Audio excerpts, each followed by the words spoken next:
word stress and suffixes. And if you look at a certain set of words in English, you'll find there are a lot of words that have the historical structure of a prefix and a root. They have one, sometimes more than two syllables, but they have a minimum of two syllables. The first of them is a prefix, and the second is a root. And they're words like conduct, right? And combine, and so on, and produce. Now, what happens with such words, very largely, or very often, is they exist in both a form of a noun and a form of a verb. And sometimes they exist also in the form of an adjective as well. And the pattern that one looks at, one finds in English in general, is that the verb has the stress on the second syllable, like conduct and produce, right? But the noun, or an adjective if there is one, has the stress on the first syllable. So the noun corresponding to conduct is conduct. Are there any spare copies of this floating around? No.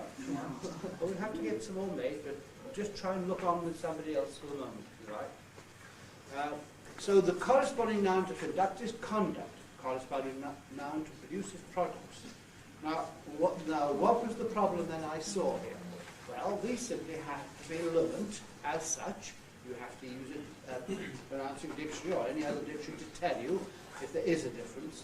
And the problem was, it is a difficulty in that not all the words in that kind of category behave the same. In fact, I've got two large paragraphs on this page, and the first one has over 100 words that have that kind of pattern of conduct, conduct, and so on. But the bottom paragraph has a further large number of words, not so many, but a large number of words, which have the stress only on either the first part or the second part, even though they may be of different parts of speech. In other words, if you take the word reply, for instance, the word reply is always stressed on the second syllable, not on the prefix, whether it's a noun or a verb. And there are a lot of words like that. And I've known people express the desire to know why and when this happened. Well, it's more than one can do to explain why it happens, in some cases not in others. But what you have to do is to be sure that you find out which one you've got. In other words, it's no good making up a version model on the first type. It's no good if you see R-E-P-L-Y thinking that it will be reply as a verb, but reply as a noun, because I've never heard anybody use a noun stressed reply. Impossible, right? It doesn't exist. So what are we to do then? Well, this is at least gather them together for you. And in fact, what you're seeing now really is some little excerpt from my workshop. I regard this as work in progress. I don't think this is a finished article. I shall find a better statement of this in future and sort out the details of the groupings better. But at least I answered to myself a question I've been asking myself for many years, and that is, which is the more common kind? The kind that has conduct and conduct, or the type that has reply for both?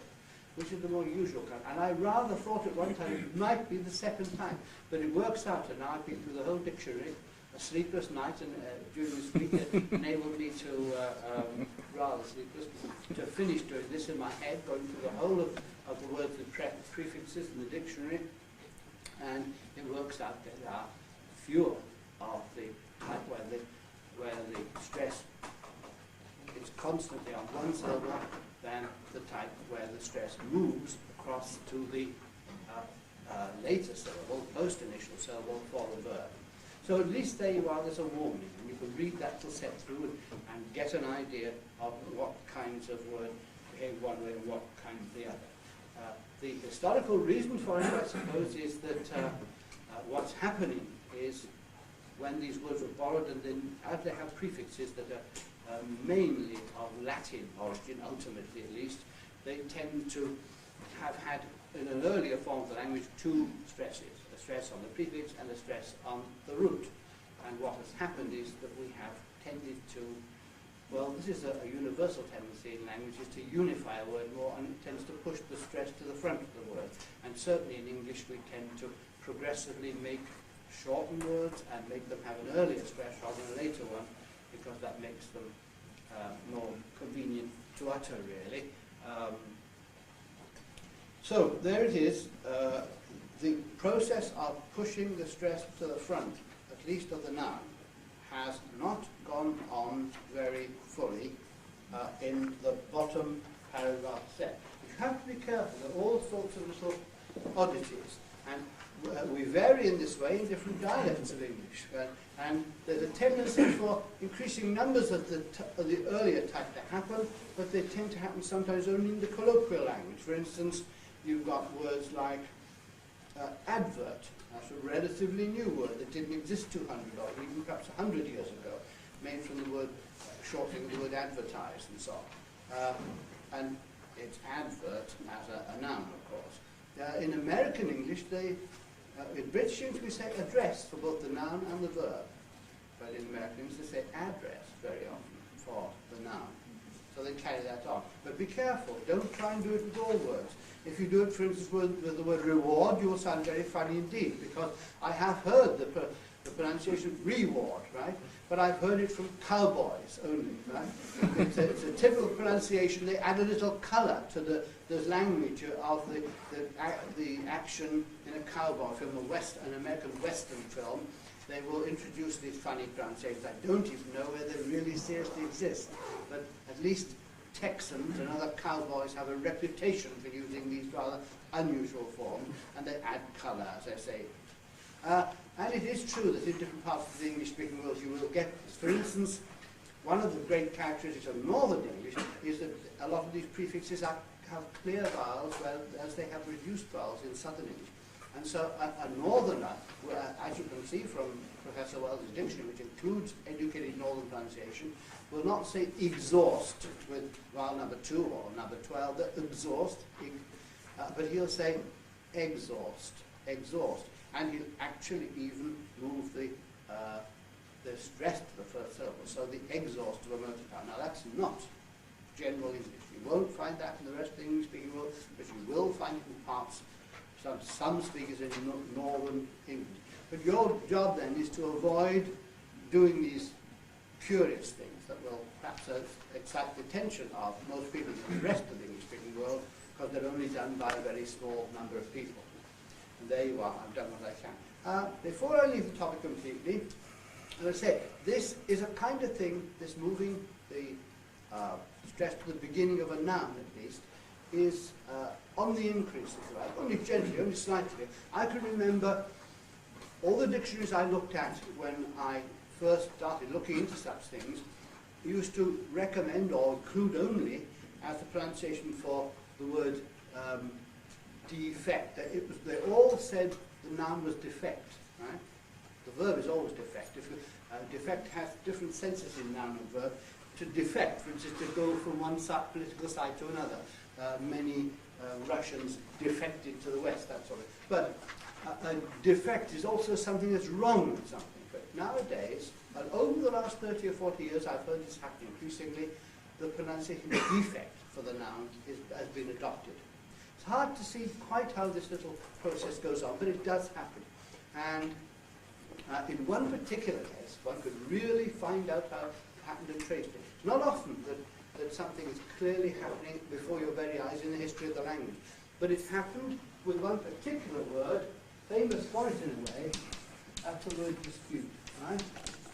Now, the word dispute, with a stress on the second syllable, that's the only form of that word that any educated person used in southern England 30 or 40 or even 25 years ago. But during the 1970s, a very famous politician, the son of an even more famous politician, an ex-Prime Minister, Mr. Macmillan, a man called Mr. Maurice Macmillan, he was the Labour Minister. And he carried on, in the early 70s, he carried on very important negotiations with the trade unions. Now, the trade unions are largely occupied, important posts in the trade unions are not occupied very often by highly educated people. They're not usually people who've been to university or to the ancient public schools and so on. They have come through the ordinary state education system, and they often have their regional background pronunciation, so they would produce northern pronunciations. And in the north of England, this word was pronounced dispute as a noun, right? Now, this man, Morris Macmillan, used to go into discussion with these trade union leaders, and they were all arguing, they were all disputing, and they, all the others, used the pronunciation dispute. Morris Macmillan would talk to them, and being an exceedingly polite man, he did something that I recommended you should do when I put a little introduction into my concise pronouncing dictionary in 1972.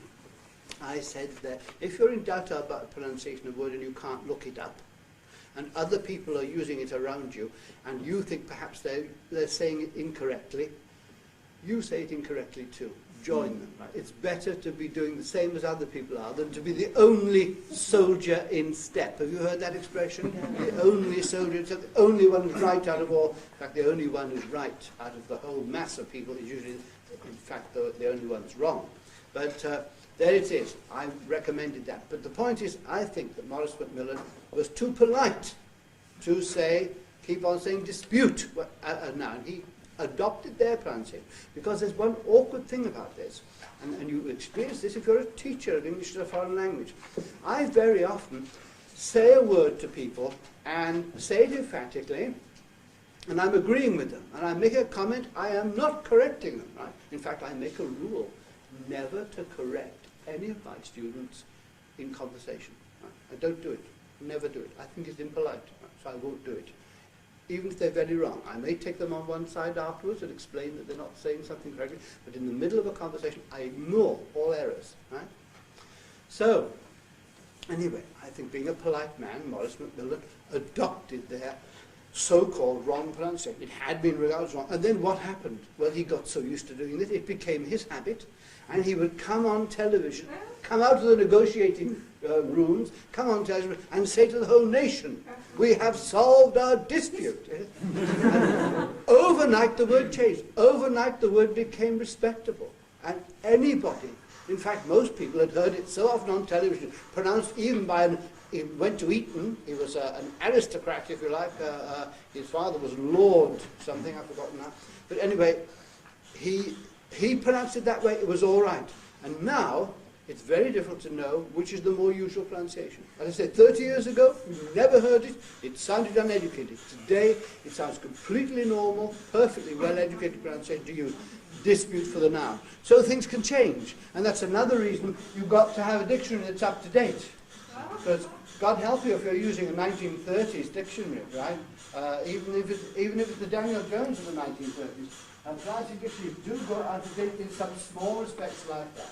Anyway, that was an aside. It was only to be a little backward, a little extra thing along with our main topic. And our main topic here is word stress and suffixes. So can you look at the other page now?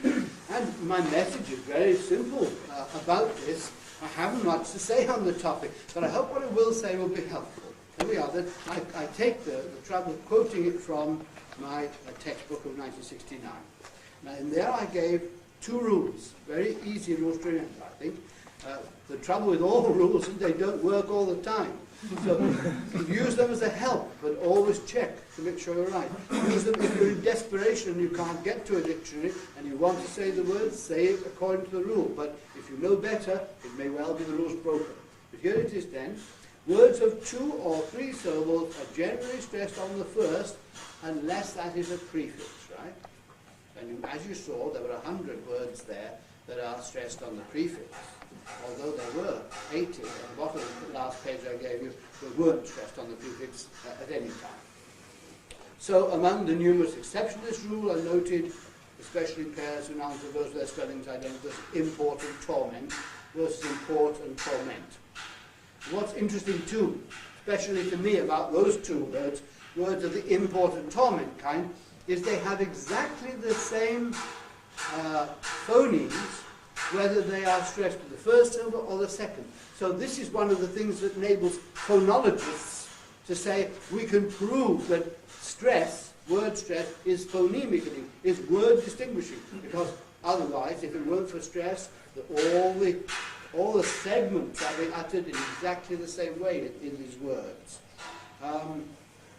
Did you notice, by the way, that conduct had o in the first syllable, but conduct had schwa, or no vowel, conduct, no vowel at all, if you like. And produce had produce, change of vowel from schwa to o again.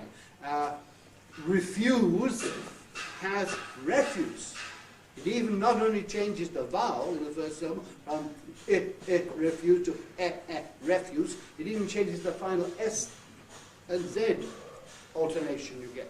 So you can get other alternations simultaneously. But so if you've got two words spelt the same way, one's a noun and the other's a verb, there may well be a difference of the sequence of phonemes you're getting in. So once again, be careful to check with your dictionary. Right then. And then I list in the second of these little paragraphs under this first heading. I'm trying to pick out things that you want particularly to notice, because that does lighten the learning load, I hope. But as I say, with verbs, the only ones I could find that are stressed on the first syllable, stressed on the prefix, were contact, comment, conjure. That's conjure, by the way, it's the cup vowel, promise, perjure, and forfeit. So usually then, verbs aren't stressed on this prefix. And then also I include a little set of loan words that are coming into the language rather later than most others, what I've called post-wedding romance words, and warn you about words like balloon, cadet, canal, casino, fatigue, hotel, machine, mosquito, police, and prestige. You see that they have this irregular stress. They also have irregular values of the vowel, don't they? But it's only in such rather exotic words that you can have the E vowel, number one vowel in our list of vowels, the E vowel used with that spelling, the spelling of the letter I, in fact the very letter we use for it in phonetic writing, in the International Phonetic Alphabet, because that is the international value of that letter. Of course, we have developed a very un-international value for it in English, and you'll find that English speakers who don't know anything about language or don't know any foreign languages, they often make a very poor job of pronouncing a foreign language by imagining that that letter represents the sound I, which is this diphthong I, and you only find that equivalence, this letter writing in that sound I, in pronunciation, you only find that correspondence in English. You won't find it in any other language that I know. Right, so the first very simple rule, be careful then, verbs stressed on the second syllable, not the first, except those few I mentioned there, and a remark about some of these little words that are late borrowings. Rule number 2, words of 4 or more syllables are usually stressed on the last but 2. Not a very easy rule to remember, but they're helpful. You'll find it does work with these words here. Antipathy, barometer, binoculars, catastrophe, democracy, hypocrisy, monotonous, omnivorous, paralysis, superfluous, and hundreds of others, I should say. And all the words that end in these endings, IAL, IATE, IETY, there were some on the board in the lecture the other day, variety and piety and so on. There's even a strange word, satiety, if you come across it. Words ending in IFI, in IOUS, ITUDE, etiography, ology, Ewell, Euler, Lewis, vacuous, and so on. They're stressed on the last but 2. That's the one, if they consist of 2 syllables, then it's the one immediately before them. And then the last thing, I say I'm reduced to saying very little. I've been asked to say what can be said about the stress patterns, not of English sentences, but of English words. Now, it's not the most exciting topic to me, or not the most satisfying one to deal with, because there's not a lot you can say. But there's so many irregularities, one must warn you always to check, not to just rely on rules, but the rules can help guide you and help you in your memory work out, for instance, what happens, what is one of the vexing things about learning a foreign language is that it's not just enough to have looked up a word once. I find that when I'm struggling to God knows I try to avoid speaking any foreign language I could. If I can use English, I will, anytime. But one has to try sometimes. And if I do, I find it, the most annoying thing is that I look up a word in the dictionary, I find it there, and I find out how to pronounce it, and I use it right. The next day I've forgotten it. Or I remember the word, but I've forgotten how to pronounce it. Say, I've forgotten where the stress is in this word, in this language. The memory doesn't serve one very well. One has to keep on looking up the same thing day after day. Now this may help you a little, because you can reinforce your memory by thinking about the structure of the word. And you can not just try and remember how the word is pronounced, but you can try and put it in a framework, an intellectual framework of classifying it to yourself. Now, is this word regular or irregular? And that will help you. And if you can say to yourself, right, the word barometer stressed on the last syllable, but to, ometer. Right, that is regular. That's what you expected to hold the rule, and that will help your memory a bit. Any device one can use to help structure one things one's trying to remember, I think will be helpful. So, all right, what else can we say? Well, I've given you the two rules then. Words with 2 or 3 syllables stressed on the first, but not if it's a prefix, and words of 3 or more syllables with an ending stressed on the last platoon, and now some more miscellaneous things. There are, first paragraph mentions this little set of very common prefixes that end many, many words. Words endings like able. By the way, the word able has, of course, vowel A, hasn't it? Right? This fifth vowel. When we have the ending able, it never has that vowel. It always has the weaker vowel. So it's not vegetable, it's vegetable. In fact, it's not except 3 syllables. Not even 4, used to be 4 50 years ago or more. Vegetable and so on. Whatever the able ending is, it never has that clear A that it has in the stressed form of the word. And these are full and so on. By the way, full is an interesting one in that it has 2 possibilities according to meaning. It will be full if it's, for instance, cup full, box full. Right? But if it's not that noun use, and cup full, box full, glass full, and so on, spoon full. If it's not that, then it doesn't have this vowel, and it loses it. So it's beautiful, hopeful, and so on, then there isn't a clear vowel, it's just that's an aside. So all these then, they don't affect the word. They are absolutely neutral as far as the word is concerned. The word you add them to behaves exactly as it would if they weren't added to it. Second paragraph in this third section. Now, there are certain suffixes which actually themselves take the stress. So whatever the stress was in the word you're adding them to, the stress now goes to them. And that gives you words like Japanese, for instance, right? Which takes the stress on the final syllable, the main stress. Of course, it has a subordinate stress, it has an extra stress as well. Picturesque. Picturesque. Picture has a stress on the first syllable, naturally. But when you make it picturesque, then the stress goes on to the last syllable. And that goes for all. The cigarette, of course, there's an exception in American English in particular. The word cigarette is pronounced cigarette, right? So none of these work perfectly, but there you are. Whenever, unique, mood, himself. The reflexives are stressed on the word self. Right. Perhaps yes. The next paragraph deals with ik and id. And these usually have the... Now, there are hundreds of words of this sort, particularly scientific words. These normally have the stress immediately before the ik, right? So this is a very useful rule, but it's nearly always right. And the only words in the language which break that rule, ones that go by the rule are words like emphatic, magnetic, horrid, liquid, and so on.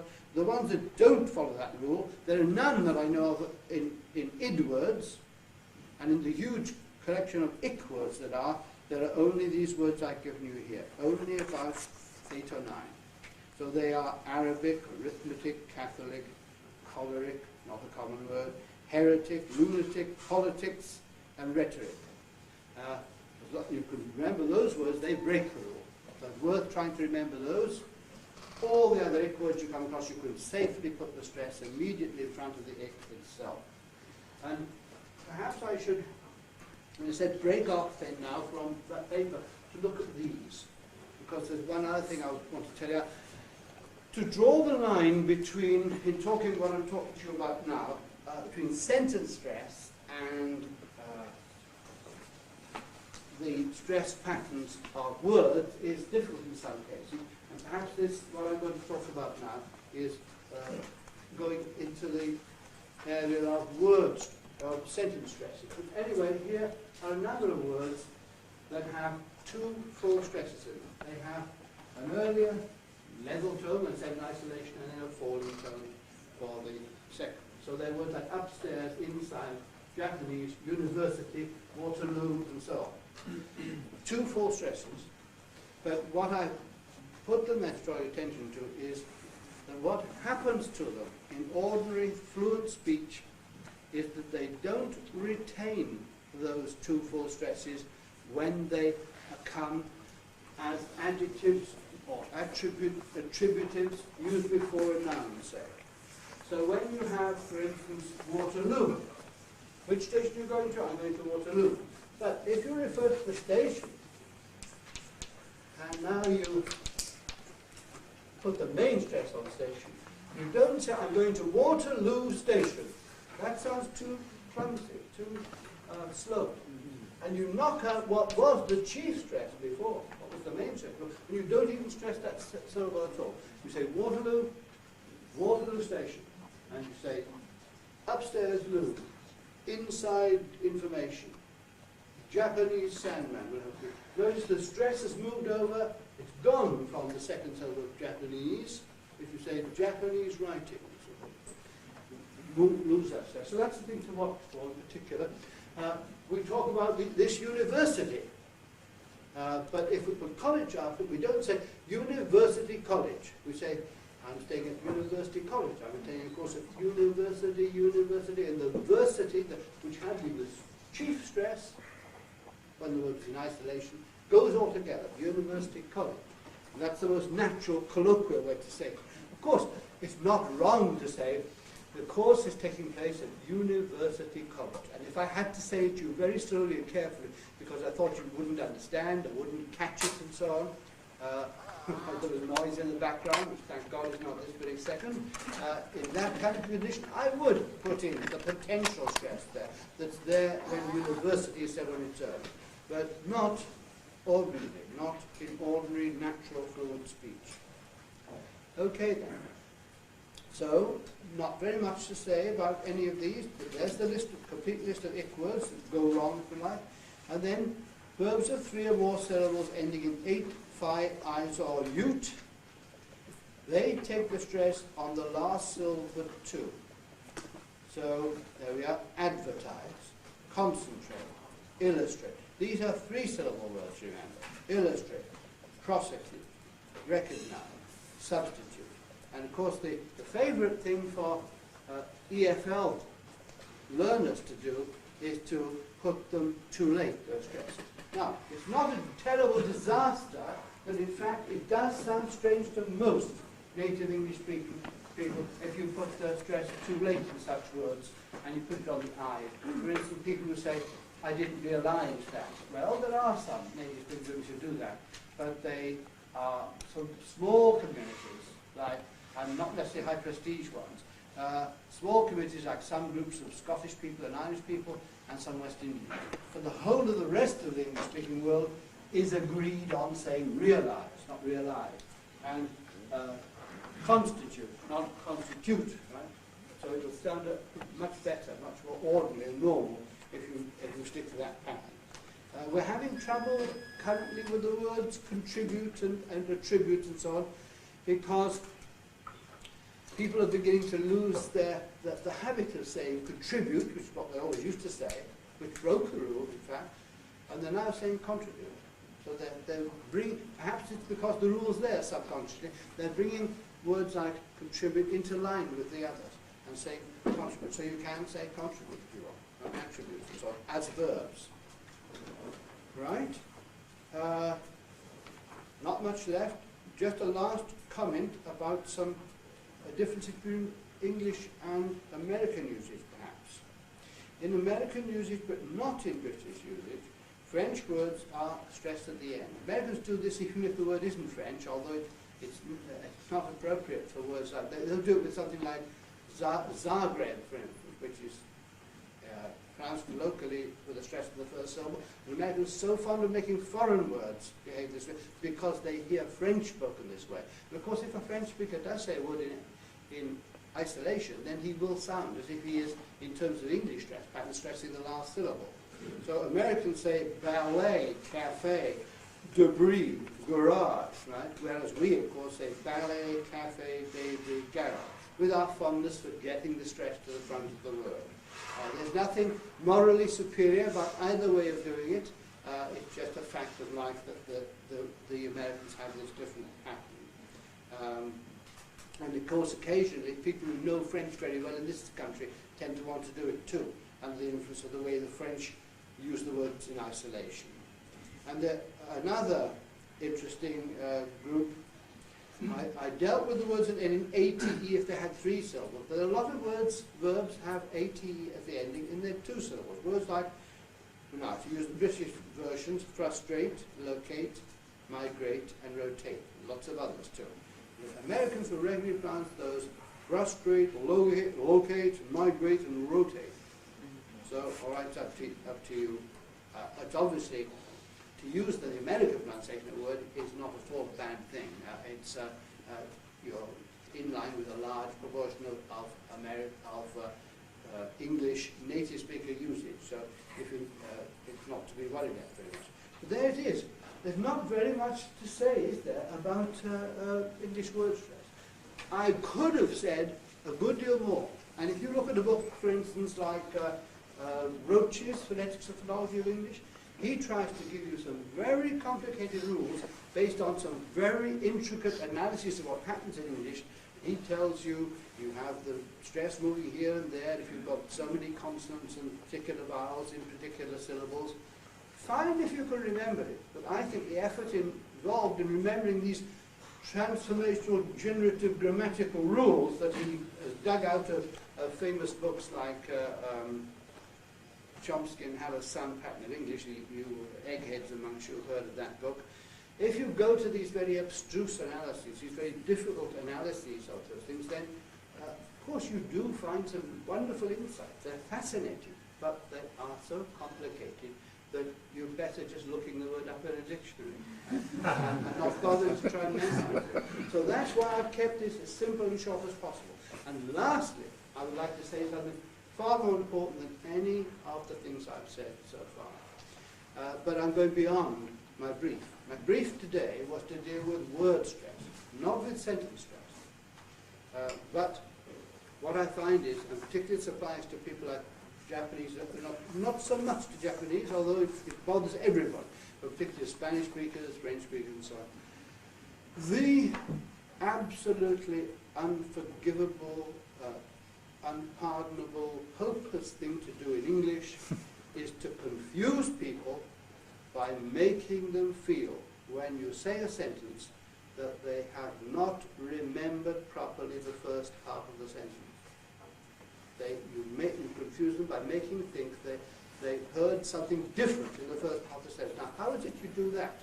Well, you can do that very easily, very tragically and drastically, by not observing another rule we have that I've not even given you on this paper, because the paper's about word stress. And it's the rule of sentence stress. And there is only one rule, so it's easy to remember. That is, if you mention something in a sentence, or in the first sentence, then go on quickly to a second short sentence, you mention something, and then you refer to it again. The second time you mention it, you must not fully stress it. You must not give it a full tone of its own. If you do, you will confuse the listener. For instance, I think one of the most awful sentences, talking about the way it's spoken, that could ever be said to me was one like this. I wanted to buy a pair of black shoes, right? But I went into the shop and the only ones I liked were some brown shoes. If somebody said that to me, I think either they've gone mad or I've gone mad. Right? Because we knew we were talking about shoes. I said in the first half, black shoes. Right? But later, now the difference in the second half of the sentence was not between shoes and not shoes. We were talking about only shoes. What's different is we're talking about black ones versus brown ones. So the second half of the sentence, but the only ones I could see were that I liked were brown shoes. Or you could say were brown and leave the word shoes out. Now when in that situation the word could be left out completely and it wouldn't matter, then it's absolutely terrible to put it in and emphasize it. So that's what you feel, that's what we feel you're doing. So you cause chaos when you do that. You upset people. And now it's all too easy to do that. Because if you're a Spanish speaker, if you're a French speaker, you can do that quite happily and gaily. The French are very logical. They don't worry. They know that if that sentence were written down, it would make perfect sense. So why should they say it any differently? They don't want to, so they don't. Good luck to them in French. But we are used in English to listening out to see if a word is being stressed the second time. And if it's being stressed the second time, the only thing we can possibly imagine that makes sense to us is that the meaning of it has changed. Now, there aren't many words that can be used in a totally different meaning in the second half of a sentence that allow you to do that. I can think of some very rare ones that don't sound typical at all. For instance, if you want to make good coffee, you must use plenty of coffee. Now, I don't feel happy with that sentence, but I could imagine somebody saying it, because he changed his picture of what he means by coffee. In the first sentence, he means a cup of coffee, right, to be drunk, liquid. In the second, you must use plenty of coffee. The second time, he's not thinking of the liquid you drink, he's thinking of the thing you prepare with, the beans that you grind, right? And so the meanings change. And I've heard people say that. But even that gives me a nasty little shiver. I'd rather they didn't say it that way. I'd rather say use plenty of beans or something. So be on your guard not to re-stress, to re-accent a word that's... And by the way, I hear it done all the time. And I hear it done particularly with little words like someone and anyone and so on. And anyway, they keep on... Words like someone and so on are usually words that we use to avoid repeating something. They're pronouns that are anaphonic, like our words like them and it and so on. And that's the other thing. If you want a really horrifying, dreadful sentence in English, it's one that ends with the word it that is stressed. I was looking for the bus stop, but I couldn't find it. That is ridiculous. No native English speaker would ever say that unless they have some very extraordinary meaning for the word it.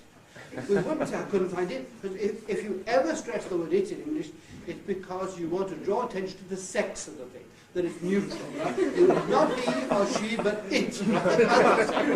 And so you can't. So be awfully careful. Right. That's the best advice I can give. All right, thank you very much.